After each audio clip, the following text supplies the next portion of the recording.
Hi అన్న అందరికి. ఇక్కడ చూడండి, మా వాళ్ళు అయితే ఒక వల అయితే వేసారన్న. దాన్ని అయితే వడ్డాలని అంటాము. కవల చేపలు అయితే కనిపించాయన్న మా వాళ్ళకైతే. మా బామ్మది అయితే వెంట వెంటనే అయితే పడేసుకుంటున్నాడు. ఒడ్డుకైతే వస్తాయి కవల చేపలు.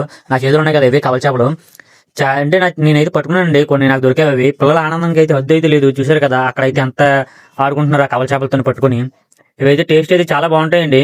ఇవి సడన్ గా మా వాళ్ళకైతే కెరటాలు అయితే కనిపించి ఒడ్డుకు వచ్చి ఒక మోజులా కనిపించింది. వెంటనే వాళ్ళైతే వేస్తారు ఆ చేపలకి. నా చేతిలో ఎన్ని ఉన్నాయి చూసారు కదా, చాలా అంటే చాలా ఎక్కువ ఉన్నాయి నా చేతిలోని. మా బామ్మర్ది వాళ్ళు అయితే అన్ని వచ్చి పట్టుకొని అయితే విసిరేస్తున్నారు. ఇవైతే పెద్ద పెద్ద చేపలు పట్టడానికి ఎరగా వాడతారండి. కూర పెట్టుకుంటే కూరకైతే సూపర్ ఉంటాయి. ఎగురు పెట్టుకోవాలి ఇవి చాలా దగ్గరికి, అంటే చాలా టేస్ట్ ఉంటాయి.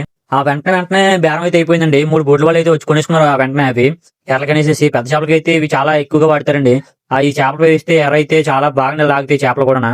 అది ఫ్రెష్ ఫిష్ కాదండి, అప్పుడే ప్రాణాలతో పెట్టారు. సడన్ గా అయితే ఒక పండగ వాతావరణం అయిపోయింది పిల్లలకి అక్కడ. మీకు ఈ వీడియో ఎలా అనిపించిందో ఏమనిపించిందో మీ కామెంట్ బాక్స్ లో కామెంట్ అయితే చేయండి. ఇలాంటి మంచి మంచి వీడియోలు మీకోసం ఇంకా తీస్తూనే ఉంటాను. నేను కూడా నా చిన్నప్పుడు ఇలాగే చేసేవాడిని. ఇలా వల్ల వేస్తే అక్కడికి అయితే వెళ్ళేవాడిని. అప్పుడైతే చేపలలాగే నేను పట్టుకునేవాడిని. ఇప్పుడైతే పిల్లలు అయితే చాలా ఎంజాయ్ చేస్తున్నారు. ఇలాంటి మంచి మంచి వీడియోస్ కోసం అయితే మన ఛానల్ అయితే సబ్స్క్రైబ్ చేసుకోండి. మిమ్మల్ని అయితే డిసప్పాయింట్ అయితే చేయను ఎప్పుడూ.